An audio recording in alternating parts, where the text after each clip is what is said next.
kind of entering the Super Bowl in terms of this site and its specific timing in the marketplace. If these guys, Charlie Cook, Stu Rothenberg, and Chuck Todd, that they were reading my website every day, that this was probably going to be a very viable business long term. Tell us about your story leading up to Political Wire and the site you have right now. So as we record this, it's coming up on 25 years. I mean, was there even WordPress at the time? I'm trying to think. No. There was the first CMS I used was something called Gray Matter, which I'm sure you've never heard of. So maybe tell us a little bit about the site as it stands right now. In an average off year, I get between 3 to 4 million visits per month. I would expect the month of October would be closer to the 8 to 10 million mark. My biggest problem during this time is to keep the servers running, keep everything going. Most of these people, they work in politics. They work on campaigns. They're staffers to U.S. senators. They work in the White House. They may work in state capitals. What is your content creation process like? So early on in the development of Political Wire, what I tried to do is I said, I'm not going to optimize for that one reader who comes from Google or from Twitter or from Pinterest or from some other social network. And what I optimize for is the second visit that they come. What tips do you have for people to start getting outside of their comfort zone and, kind of adopting more of the mentality you brought? Well, that's a great question, Jared. I think that... All right, welcome back to the Niche Pursuits podcast. My name is Jared Bauman. Today, we're joined by Taegen. Taegen, welcome. Hey, Jared. Thanks for having me. I'm excited to have you here for a number of reasons. Number one, the story you're going to share with us is a long one, a very successful one. You're going to share with us kind of this journey you're on with your website, your brand. And so we're going to learn a lot from that. But the timing of this interview as well is so well timed out. You commented before we hit record, like you're kind of entering the Super Bowl in terms of this site and its specific timing in the marketplace. So we also get to hear a story about a site that is going to be somewhat top of mind for a lot of people. Why don't you, before we get into it, though, give us a little backstory on yourself and tell us about your story leading up to Political Wire and the site you have right now. Sure, I'd be happy to. So back in the 1990s, Jared, in the mid-1990s, I wrote a book. It took about 2.5 years to write the book. The book was published and it came out, and my co-author, it was published by Simon & Schuster. My co-author came to me and said, hey, should we write another book?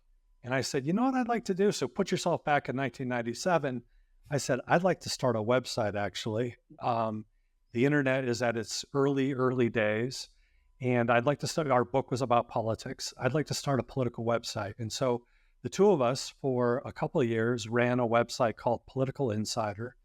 And we started developing an audience. We developed a business model. It was from day one, it was a for-profit website in a time when everyone's still trying to figure out all these models. And anyway, I caught the bug pretty early. I never did write that other book. But after my partner dropped off on Political Insider, I started Political Wire back in 1999 is when I registered the domain name and then built it up. And I've been doing it consistently ever since.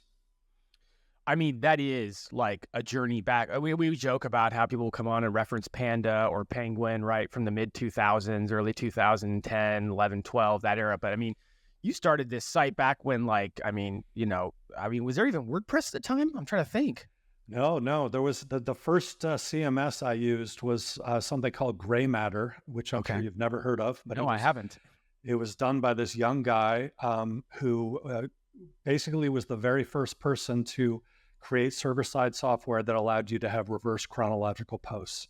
And when I saw that, because I had been using a program called Microsoft Front Page, to push my website out. I have heard of that.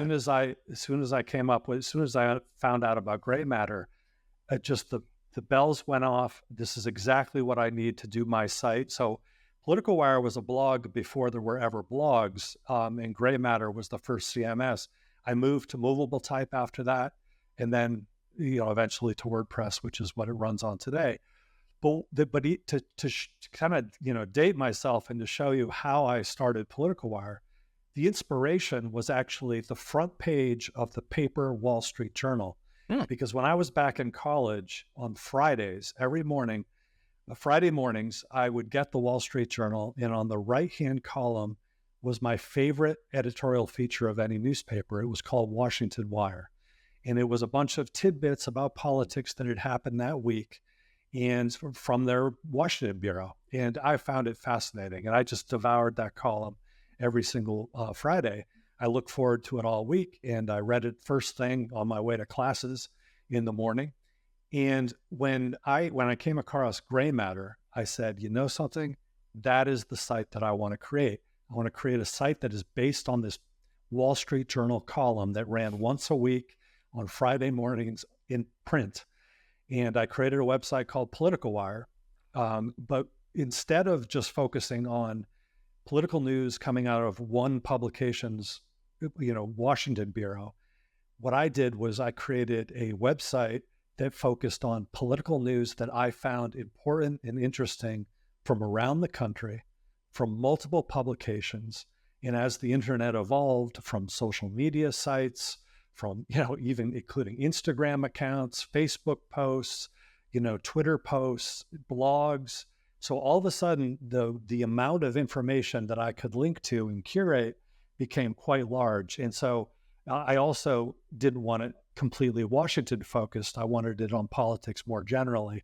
And so that's why it became Political Wire. And when the domain name came available in 1999, someone had actually registered it beforehand and then dropped the registration. I picked it up and Political Wire was born in 1999.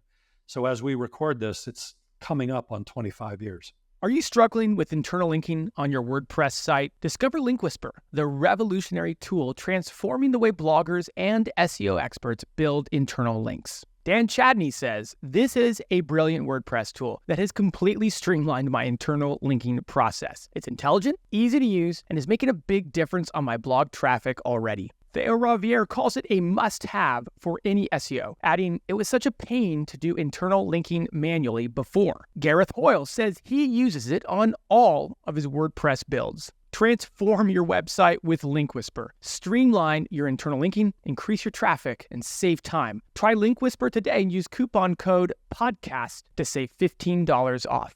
What can I say?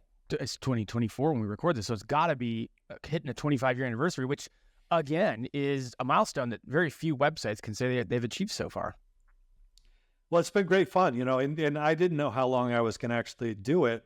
I'll be perfectly honest with you. I actually started the website and thought that I could eventually automate my way out of a job, and that I could have, I could use RSS feeds. So Dave Weiner, who was the inventor of RSS, I was in contact with him. Many of these newspapers, many of these publications online didn't have RSS feeds at the time. But as soon as I understood RSS technology, I realized, hey, maybe I can automate so much of what I do. And the reality is 25 years later, I have never been more convinced that humans are necessary to do a site like Political Wire. I just don't think that automation or even some of these great AI programs that we have are going to be able to replace what I do. I say that I should knock on wood because they're getting better every month, but and I use them all the time to try to help me in my work. But the reality is that it takes human judgment and insight sometimes to find out what humans actually really want. Yeah, that was a far different world, obviously, in terms of AI, in terms of automation. That's interesting to hear your thoughts on AI as it relates to the progress it's made. Let's do this. Maybe tell us a little bit about the site as it stands right now, what it's doing with anything you're comfortable with in terms of traffic or how you structured that site. And let's get into the process of how you built it to where it is. I've got a lot of questions that I know you and I have gone back and forth on in preparation for today, but just the constant iteration that obviously has to happen on a website that's 25 years old. So much for us to learn, but let's talk about where it is now to give people some scope and some perspective. Sure. So Political Wire is a site that if you are interested in politics, it is the place to go where you can find out what's important in politics right now. That's the way I phrase it. So anytime, 24/7, if you want to find out what are the important political stories that are happening right now, it's the place to go. And over the course of all these years, I've built up a decent audience. So I would say that in an average off year, an off year meaning there's not a national election, I get between 3 to 4 million visits per month, fairly consistently. And as we move into a national election year, and as we march towards November, the traffic escalates, quite a bit. So the month of September 2024, my traffic, I had more than 5 million visits. I would expect the month of October would be closer to the, 8 to 10 million mark. And November is always a big month as well. So it's quite a bit of traffic. It's a nice problem to have. My biggest problem during this time is to keep the servers running, keep everything going. You've got to have a flexible server setup for that sort of environment. No, definitely, and that has actually been one of the biggest challenges over the years. And one of the great things about a site, that was when I was using movable type as a CMS, was that it wrote flat text files to the server, and those are a lot easier to serve than WordPress, which every page is dynamically generated, and then caching kind of helps with that problem.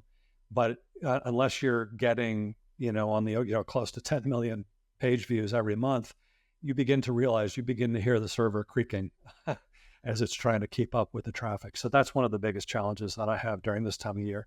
But then the challenge I don't have is there's plenty to write about. So, there's the reason so many people are coming to a site like mine right now is because there's so much going on in the political world. So I have a kind of a built-in 2-year cycle every 2 years.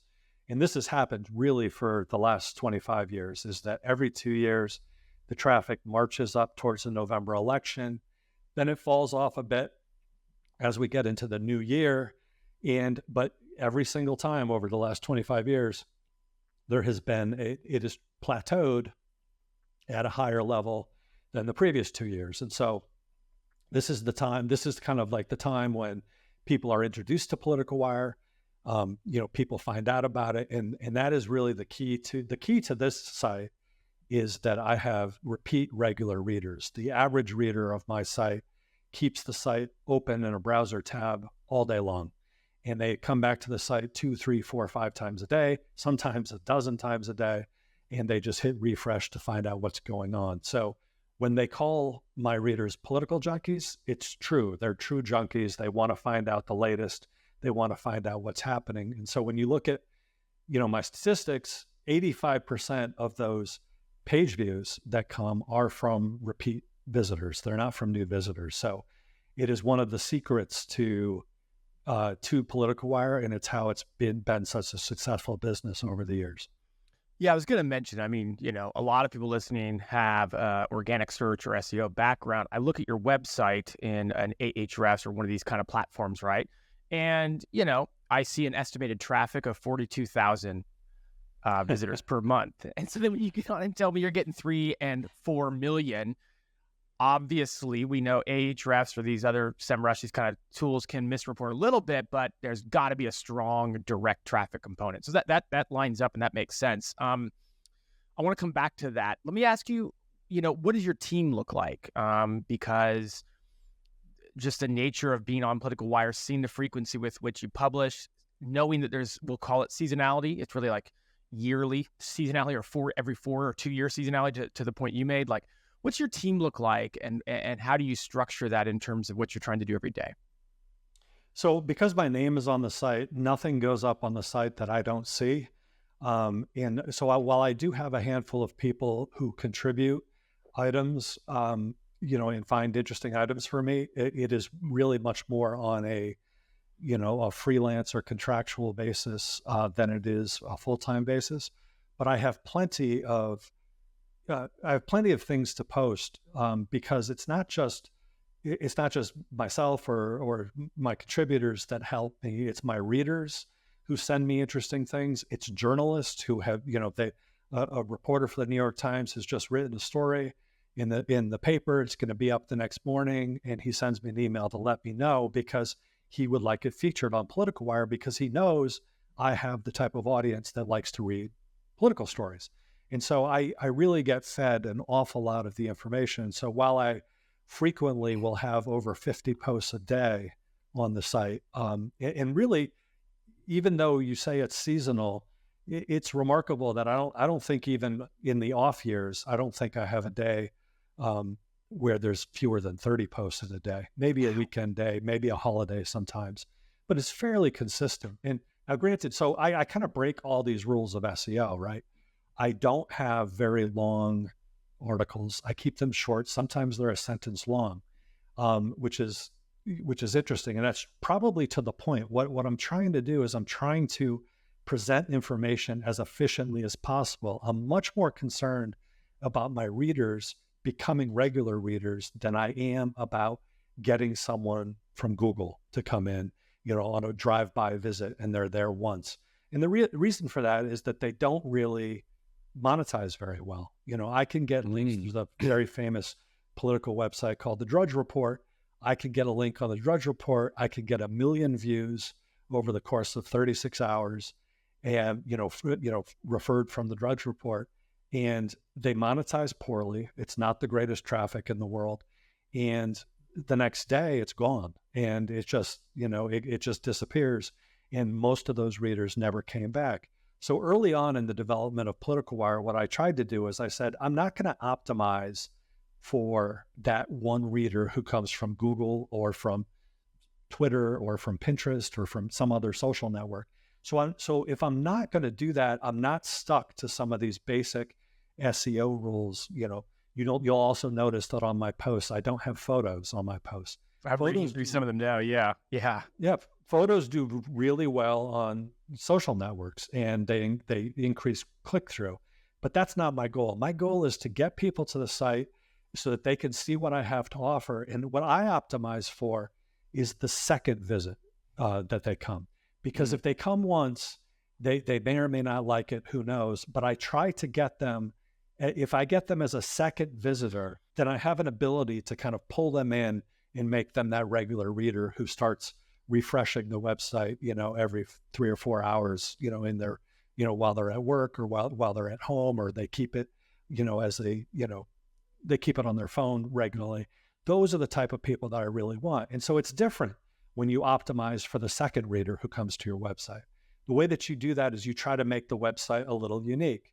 One way that I make it unique is, as I said, I don't use photos. So instead, what I do is I create a website that is designed to pull people in so that they can get information quickly, because that's what my readers want. They tell me, I've done plenty of reader surveys over the years. What they want is they want the information as quickly and as efficiently as possible. So I leave out extraneous detail. I have short, concise posts frequently. It's all text-based. There's two sides to the site. There's an advertising-based site, which anybody can see. And then there's, for subscribers, all the ads drop away. And when all the ads drop away, it becomes an extremely clean presentation of the best information you can get. And so that's why I optimize for the second visit, because once I get them for a second visit, I have a really good chance of keeping them at that point. And that's how you can build a business that lasts over 25 years.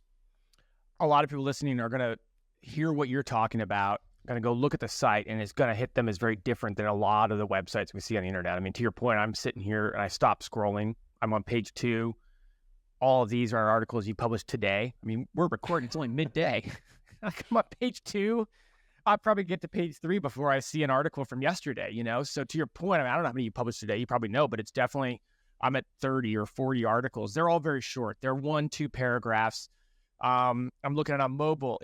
It's so clean and simple to go. It reminds me a bit of almost like following a social media account for like a journalist who's kind of hitting you with little tidbits all day. How much of what you've created is the anti-website in many ways? And when did you learn that was the way that you wanted to talk about it? Because you're clearly very strategic about how you go about this. Yeah, well, it was, I wish I could say I would understand how the internet would evolve over this period of time, but it really was going back to that front page of the Wall Street Journal back in, 1999, where it was these short, concise posts of interesting tidbits that they found that they thought would be interesting to an audience of political junkies.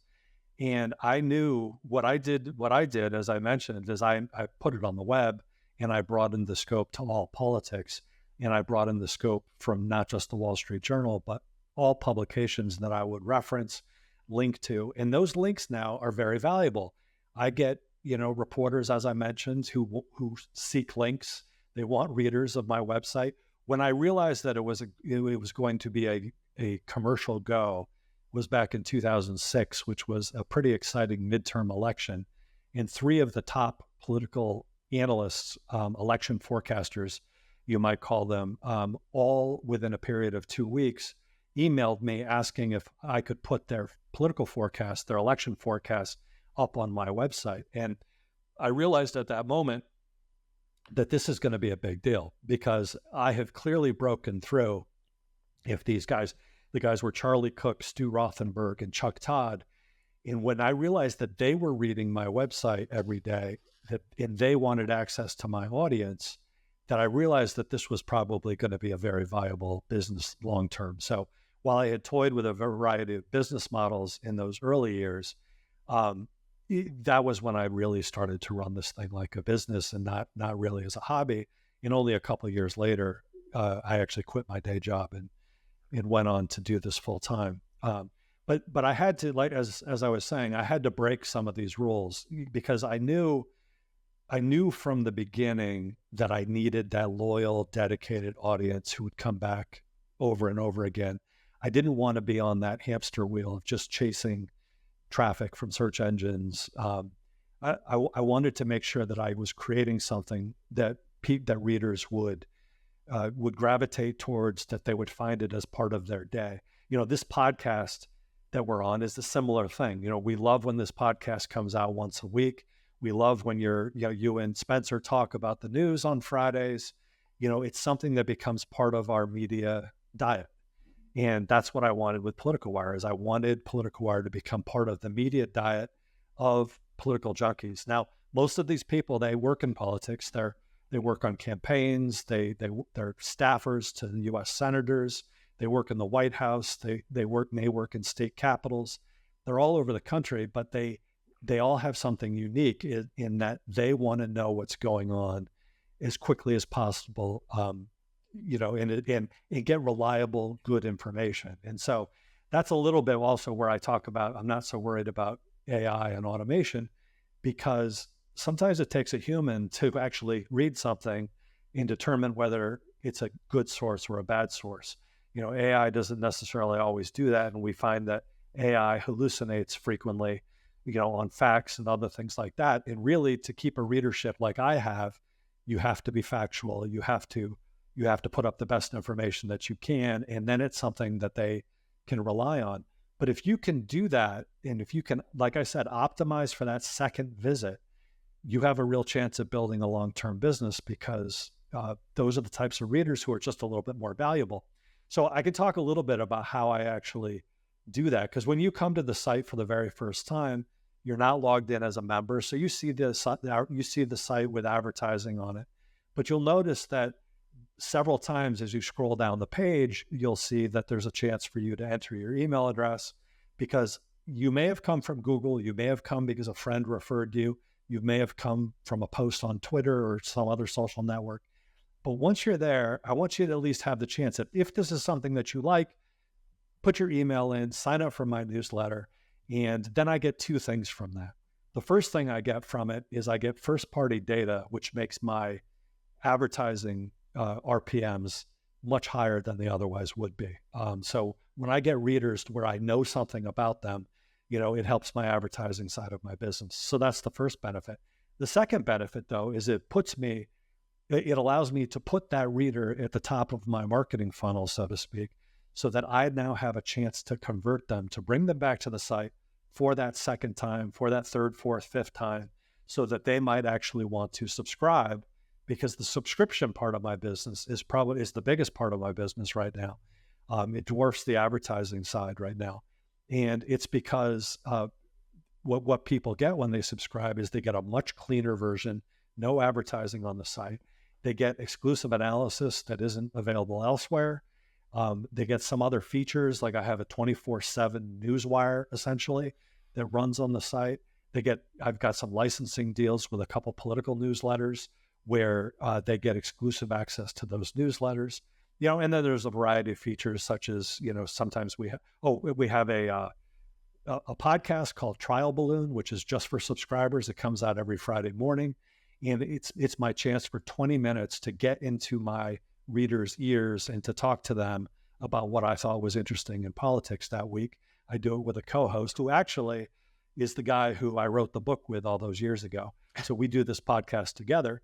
And the podcast is extremely good at retaining readers because, like you found with this podcast, when you get into somebody's media diet, they want to keep subscribing because it becomes part of what they do. And so anyway, that's what you get if you get as a member. And when you sign up for membership, all of a sudden the calculations change a little bit because these are political junkies and because my retention rate is so high, I have a very high lifetime value for those readers. They sign up and they become members for years and years at this point. I've had the membership, I think it's coming up on 9 years at this point. And I cannot tell you how many have been members for that entire 9 years. It's pretty extraordinary. And, every one of these election cycles is a chance to do the same thing again, introduce people to the site. They see the ads, they give me their email address, they get my newsletter, they come back to the site. Hopefully I've done a good job at optimizing that site for repeat visits. And once they get hooked, at some point they'll become a member and get the full benefits and the full experience of Political Wire. So that's the nuts and bolts behind the business. That's how I look at it. And, it is a little bit different than a lot of what you talk about on this podcast, like some of these SEO strategies, because I kind of go anti-SEO in a way because I'm not optimizing for that one-time click-through from Google. I'm looking a little further ahead. Do you ever get stuck in your business and wish you had someone you could turn to for solutions? Well, I think you should consider joining the Niche Pursuits community. You'll get weekly calls with experts on growing a successful online business, and you'll also get assigned a small mastermind group where you can solve your business problems as well as share your wins. For a limited time, I'll let you try out the Niche Pursuits community for just $1. Go ahead and use coupon code PODCAST at checkout in order to get your first month for just $1.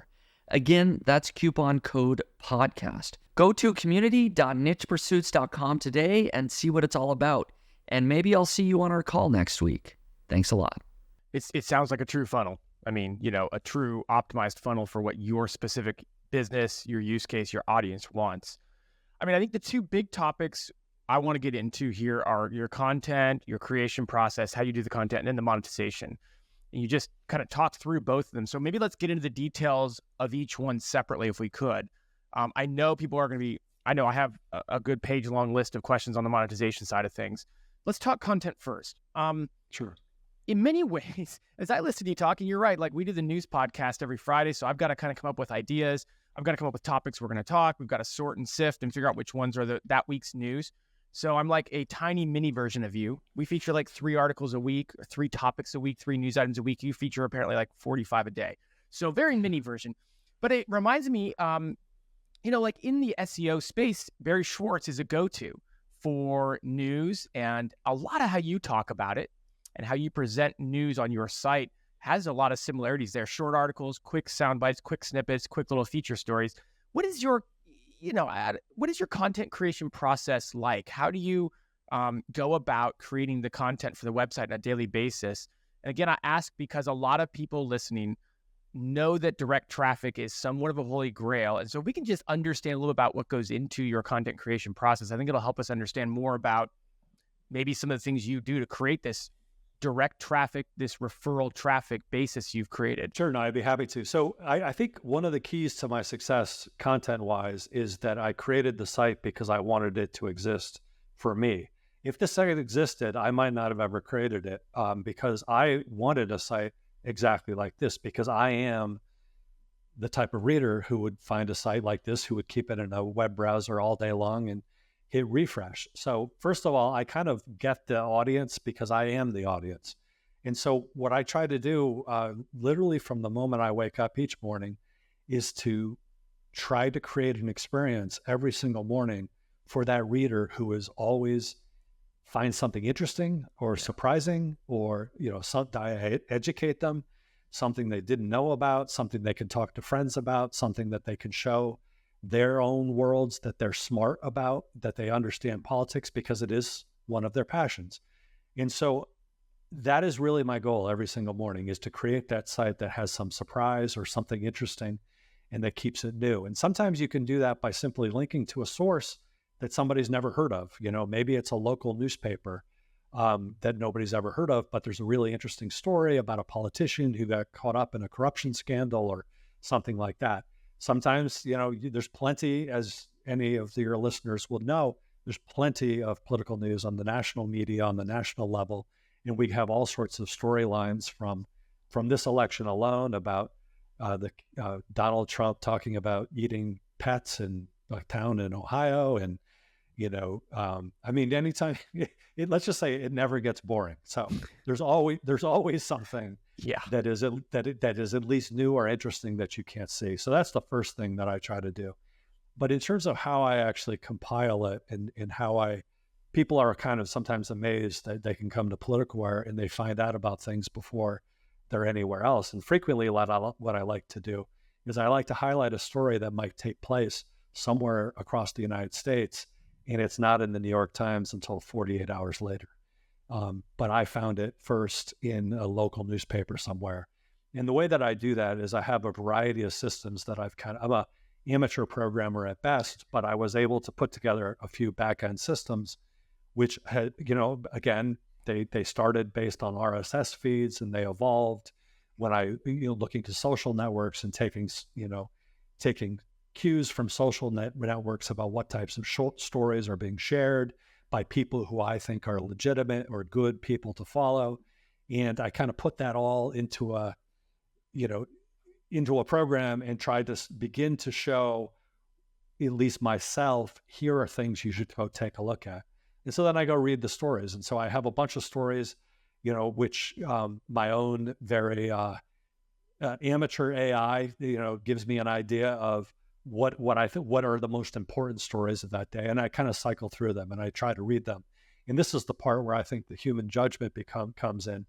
Sometimes for me and for my readers, the interesting fact, these are people who know about politics, so they don't really need the Electoral College explained to them. They don't really need to know some of these details about politics, but what they do need to know is, sometimes what they do want to know is, it's not the lead of the story in the Washington Post or the LA Times or the Chicago Tribune.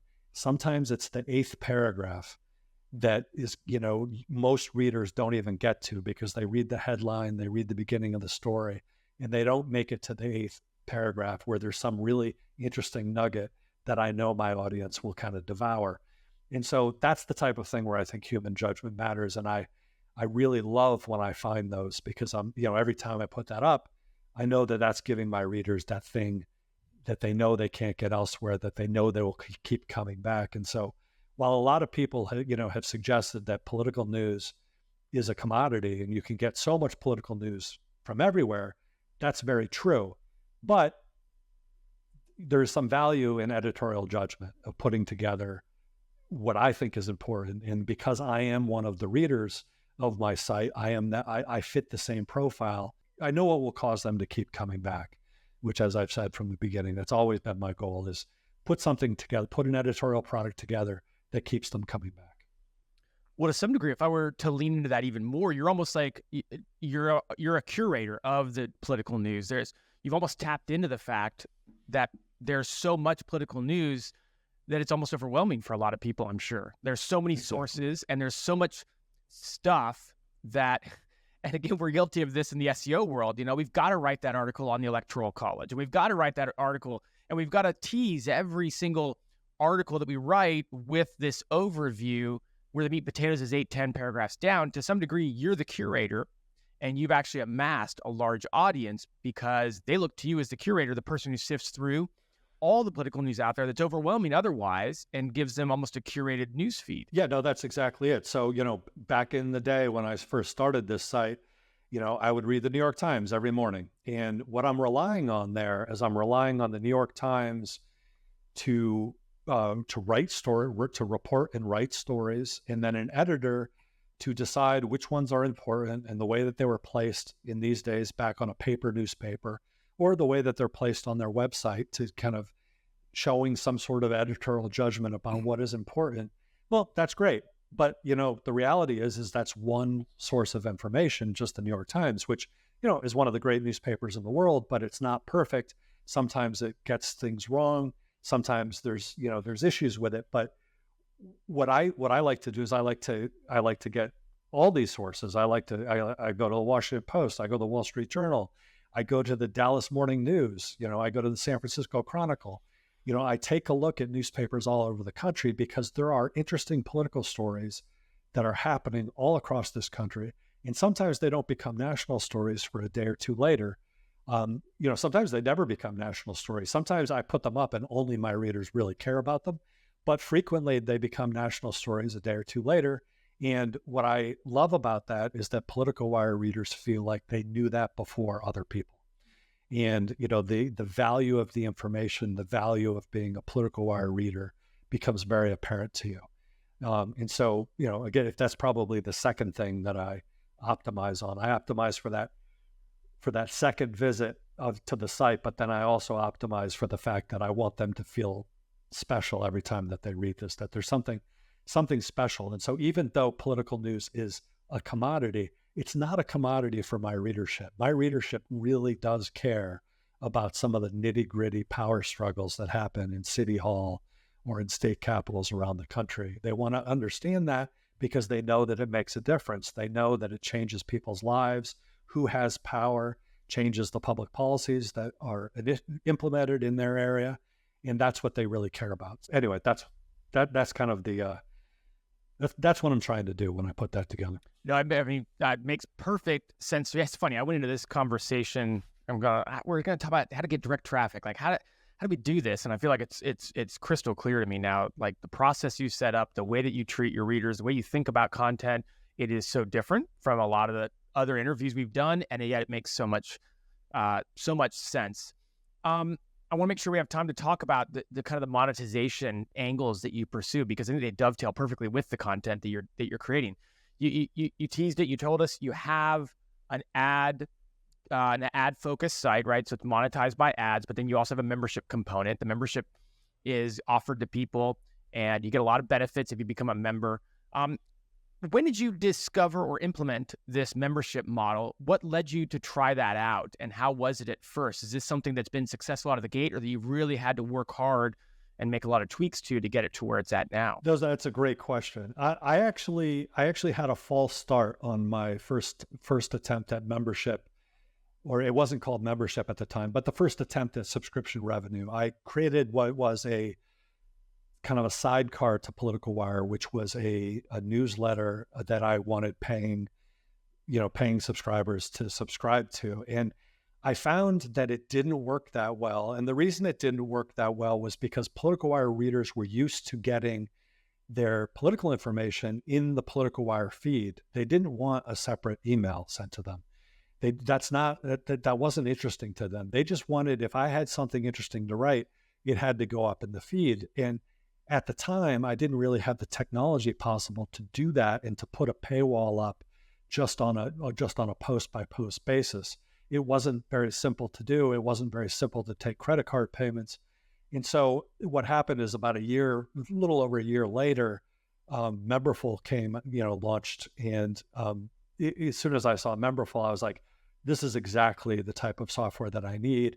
It was easy to integrate on WordPress.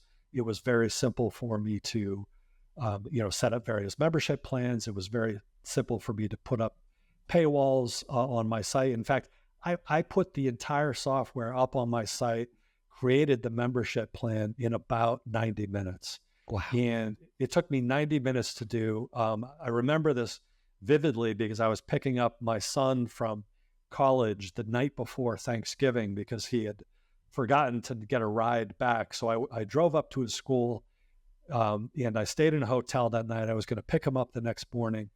And that night in the hotel room, I installed Memberful. I set the membership up, and I had thought about it on the entire drive on the way up to this hotel.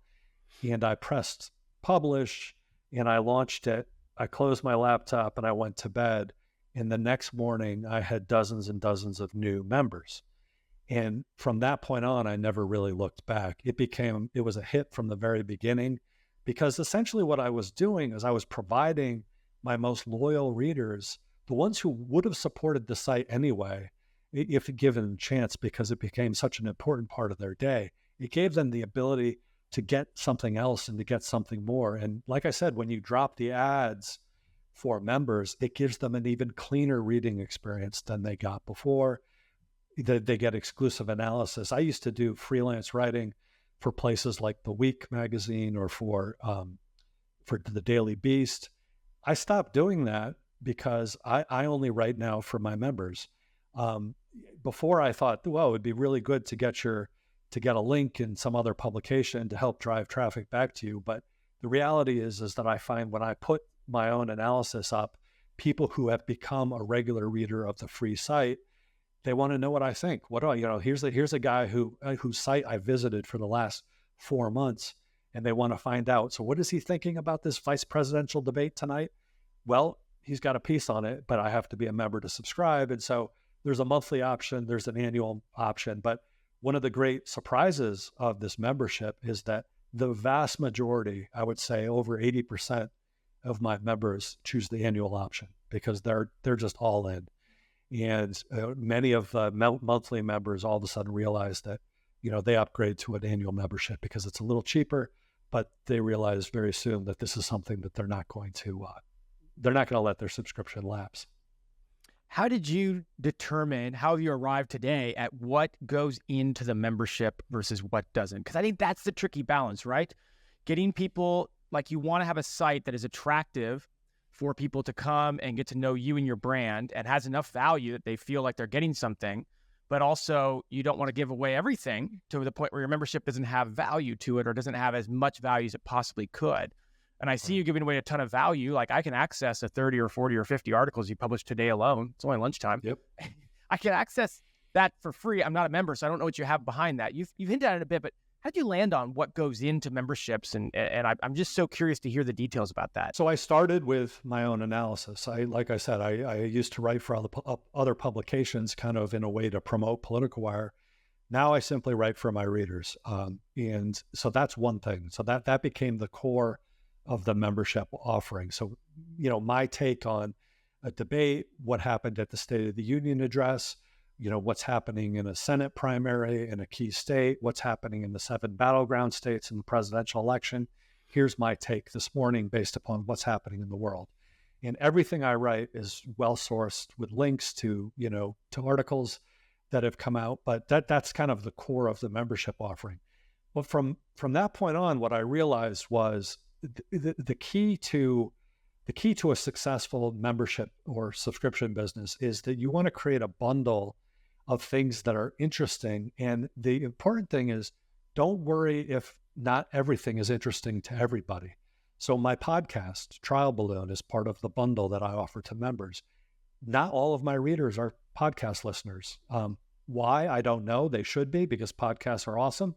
But not all of them are, but that doesn't matter. What matters is that the ones who are interested in podcasts and the ones who become regular listeners to Trial Balloon when it drops every Friday morning, they're much less likely to let their membership lapse because they like listening to this. There's another feature that I have for members, which is a weekly news quiz, and it's also on Fridays. And so these are political junkies. These are people who are refreshing Political Wire all week long. And now all of a sudden I come up with 8 questions to ask them, were they really paying attention to the news? These are people who pride themselves on knowing more than their friends and family about politics. And so I give them the weekly news quiz. Now, is that something that every reader likes or wants? Right. It's not, but enough of them are, and enough of them look forward to it and like sharing their results each week with the other readers that it becomes just an important thing. And then I offer some other premium content, like I've got some licensing deals with a couple of these old school political forecasting newsletters, and that's useful, and people get that as part of the bundle. And so I kind of pay for that separately, but give it to them at my cost. as part of the membership. So it's actually a much better deal for them in a way.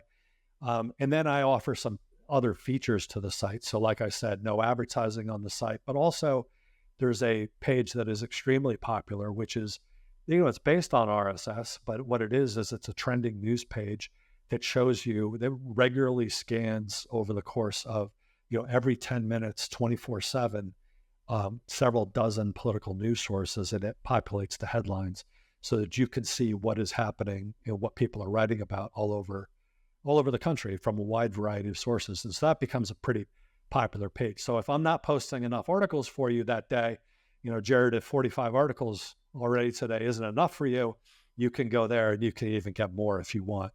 But anyway, and is that a feature that everyone wants? It's not. But the key to a subscription business is to bundle together things that some of them become must-haves. Mm-hmm. Fortunately, when I survey my audience and I say, what are the things you value most? Fortunately, my readers overwhelmingly want my analysis. That's what they subscribe for. So that's gratifying. I'm glad that I'm providing something that they want, but I know that these other things that I put in the membership are also useful from a business point of view. And it just it makes the membership a lot stickier. And so, having a low churn rate is really the key to a subscription business. And because it is much harder to find a new customer than it is to keep an existing one. Mm-hmm. If you've got an existing customer who's taken out their credit card and who's signed up for an annual subscription, it is much easier to convince them that they should do it again next year than it is to find a brand new one. And so the ones I have, I'd like to keep. And I've been very fortunate to keep the vast majority of them. You had alluded to, just to recap, so we have on the front end, on the non-member side of things, 3-4 million visitors a month. That's monetized with Mediavine ads, I can see. You also have this membership component, and that's, you say most people kind of end up going for the annual subscription. Like, just in terms of high-level revenue, what's the bigger of the pots? The front end ad revenue model, the more membership-focused model? So it's a great question. And actually, I realized I didn't answer a previous question of yours, which is, why did I create the membership? And one of the reasons why I did was to flatten out the variations in the digital ad revenue. And so as we all learned, some of us quite harshly during the early weeks of the pandemic, is that digital advertising can fluctuate dramatically from time to time and throughout the year. And so now I started the membership well before that, but a membership-based revenue stream is much more predictable, particularly if you have a low churn rate, than advertising revenue. Now, advertising revenue is awesome. I would never want to lose it. And I'm a big fan of Mediavine. I think they do an excellent job at helping us monetize our sites. But it, just due to the nature of digital ads, things change. And, I just didn't want to be subject to that one more volatile stream of revenue. So I wanted to pair it with something that was much more predictable. Interestingly enough, they both work very well together, because it allows me to provide a free side of the site. And the free side of the site, getting the 4 million visitors a month, those are visitors that I can convert into paying members, over time. And so the idea, and it also, the ads allow me to put more on the other side of the paywall. So I don't have to paywall stuff, because it becomes something to draw new readers in and to make them regular readers. And eventually they want to sign up for membership. So advertising plays a key part of the overall business strategy. But right now, while for a long time it was about 50-50, the subscription revenue is up significantly at this point. And I think this is one of the benefits of this election year, is people who really want the latest political analysis, they sign up for that subscription that I have, which is fantastic, because I'm very confident once they sign up, they're going to want to keep being members, because it really is a better experience. It's the full experience of Political Wire. So if you like the free experience, you're going to love the experience when you actually pay for a membership. I have so many questions I want to ask. I'm starting to have to realize I got to pick and choose here because we're coming to the end. I want to ask about social. We haven't talked about social at all. I would imagine your content would maybe do well in social. Like, do you have a social component to your website and your brand? And if so, like what have you seen work or not work there? So this is something with political content. This is something that's changed over the years, and so political content can be controversial. We see this election cycle versus the 2016 cycle. You see companies like Meta with Facebook, Instagram, and Threads dramatically downplaying political content. They don't want to promote it. It becomes very hard on a service like Threads to get much engagement or much interaction. Even though I have a lot of followers over on Threads, it's very hard to get any traction over there, like Twitter was back in the day. Twitter, however, has kind of, or X as they call it today, has kind of fallen apart. And while it's still a hotbed for political activity, it's not necessarily the audience that I necessarily need. I don't really engage in conspiracy theories and racist rants and things like this that you frequently see. Twitter has become an ugly place right now. And so it doesn't, I don't really find the traction that I used to. If you go back to the early 2010s, Twitter was really unbeatable. It was a fantastic source of new readers and all of that. So the social networks aren't that great, to be perfectly honest. Right now, it's not really the best place to, I've had some traction on Blue Sky, which has been interesting, but here once again, it becomes a lot harder from my perspective. If you're trying to maintain content on Threads and Twitter and Blue Sky, it becomes a little bit much, and you have to kind of pick and choose. And so it's not really, I'm finding it's not necessarily worth the effort. Facebook has never been very good for me. And again, it's pretty bad right now because Facebook has made a company decision to downplay political content, certainly for this cycle. And I think it's working for them. So I would not expect that necessarily to come back. So social networks, they've been good at times. Right now, I can't say it's a main focus of mine. Another reason or benefit of having direct traffic and referral traffic as your primary traffic channel, you don't have to worry as much about the ebbs and flows of, you're right, some very just fundamental shifts in the way social media and politics kind of merge together in society. Let me give you this kind of broad statement to help maybe bring us to a close here. It's very open-ended on purpose. A lot of people listening probably have their minds spinning a bit because they've gone about creating content, publishing content, creating a brand, creating a website, maybe in a very different way, or at least certain aspects have been very different. I mean, it's no secret that there's stories that come out every day that kind of news is dying off, right? And that, these big outstanding papers that have been there for so long, New York Times, like all of them are hurting in terms of revenue, in terms of readership and all that, yet you're thriving, you're succeeding. We've been through a lot of the reasons why that is, but how does somebody who's listening to this kind of what tips do you have for people to try to adopt more of the mindset that you've taken? And again, it's an open-ended question on purpose. There's so many people who maybe are worried about their business model because they're relying too heavy on social, or relying too much on SEO, or relying on these other traffic sources that you haven't historically relied on. Like, what tips do you have for people to start getting outside of their comfort zone and, kind of adopting more of the mentality you brought? Well, that's a great question, Jared.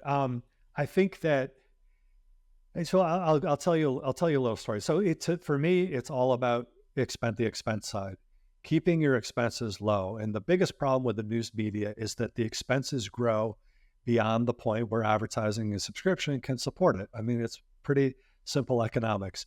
And if you keep your expenses low, I think you can have a very viable and sensible business. And for me, I can keep my expenses low because I'm relying on so many other sources of information. And the great secret here is I may excerpt a paragraph or two from the New York Times. They want that link. And I know they want that link because their PR people are emailing me all day long with their stories, with stories they want me to feature. And the same is true for every newspaper in this country. They want that traffic back to their website. And so they allow me to use their content. I mean, what I do is I use it under fair use. I do a brief excerpt of something that I think is interesting, but I always link back to them. And so those links have real value for these news organizations. But I'll use an anecdote, but this is probably back like 14, 15 years ago. There was a situation where Senator Evan Bayh, the senator from Indiana, had given an interview to the Indianapolis Star, and he announced his resignation. He was stepping down from the Senate. And this was kind of a shock because people had always viewed him as a future presidential candidate. And it was pretty shocking that he had stepped down. Well, one of the websites that I had a partnership with in Washington, D.C. called Roll Call, which is a Capitol Hill newspaper, very niche for the Capitol Hill audience. I had a partnership with them, and I was waiting for them to run a story about the fact that Evan Bayh was resigning. The entire interview was up in the Indianapolis Star. I had it immediately on Political Wire. I had one sentence with a link to his interview so that anybody who wanted to get the full story could go read the interview. Instead, what happened with Roll Call and what happened with all of the other major news organizations is they spent resources writing the story about how Evan Bayh was stepping down from the Senate, even though the story was in the interview that was one link away to the Indianapolis Star. I don't rewrite stories because the link is what my readers want. They want the link to the source that says, oh, this is where the interview was published. They get the headline from me, they get a little bit of description and analysis, but then they get the link to that story. That's how I keep expenses low. I don't rewrite stories that don't need to be rewritten. The news was that he was resigning, and really all it required was a link back to that interview where he said he was resigning and the reasons why. Instead, what happens is so many of these organizations, these news organizations, try to rewrite news so that it's their own. And that's the mindset that they have. And sometimes it is their own. When the Washington Post has an expose about a member of Congress, sometimes they are the source for that information. They have put the legwork in and they have reported the story. And it's fantastic when they do that. And I always link to them. But you don't need to then rewrite somebody else's story just so that somehow you capture the page view. I've never believed in that. And that's unfortunately so many of these web-based advertising businesses, they worry too much about capturing the page view instead of capturing the reader. And what I try to do is capture the reader, because once that reader realizes he can get political information from me as efficiently as possible, he or she's going to come back to my site the next day and the next day and the next day. And that's much more valuable to me than any page view that I might get. You have optimized so well for both the front end experience, your avatar of your reader, but also how you manage it on the back end and how it's structured in a way that can be done by you and, like you said, a few contractors. Basically, it's really an amazing juxtaposition. Well, anyway, thank you, Jared. It's been great fun, and the best fun about doing this as a business is for the last 16 years where I have done this as my full-time job, it has never felt like a job. I mean, I wake up every morning, I never tire of it. I always find it interesting. And the other thing, the reason I like talking about the business side with you is that in many ways, that's the most exciting part about the business. I love the politics, but digital media is such an interesting place to do business. The rules are constantly changing. The models are constantly changing. It's exciting. You have to stay up with things. There's opportunities that pop up. I know you and Spencer talk about them all the time on your podcast, and that's just exciting. It's exciting to be part of. So I'm extremely lucky to have stumbled into this 25 years ago. Well, what a treat to have you on, and what a fantastic hour we got to spend with you. Thank you so much for sharing so much. Thanks for joining us, especially during a very busy time for you. Let's be clear. This is, listeners are going to be hearing this right on the eve of, the biggest period in the 4-year kind of election cycle. So thank you for taking the time out to join us. We've talked about Political Wire, obviously, but where can people kind of follow along with what you have going on if beyond there? Yeah, the easiest place is politicalwire.com. I'm also on X as at PoliticalWire, as well as the other similar social networks. But the best place is really just come to Political Wire. I hope you become a reader and possibly a subscriber. But anyway, that's where to find me. So if you love politics, I think you'll love Political Wire. But Jared, I love digital media and I love the Niche Pursuits podcast. So thanks for having me. Thanks for coming, Taegen. It's been great to have you. Until we talk again next time, really, really appreciate it. Hey, everyone. Thank you so much for listening to the Niche Pursuits podcast. I just wanted to remind you that if you are ready to start building smarter, faster, and easier internal links, you should check out Link Whisper. You can get $15 off Link Whisper when you use the coupon code PODCAST at checkout. Head over to linkwhisper.com and use the code PODCAST in order to save $15. Thanks again for listening.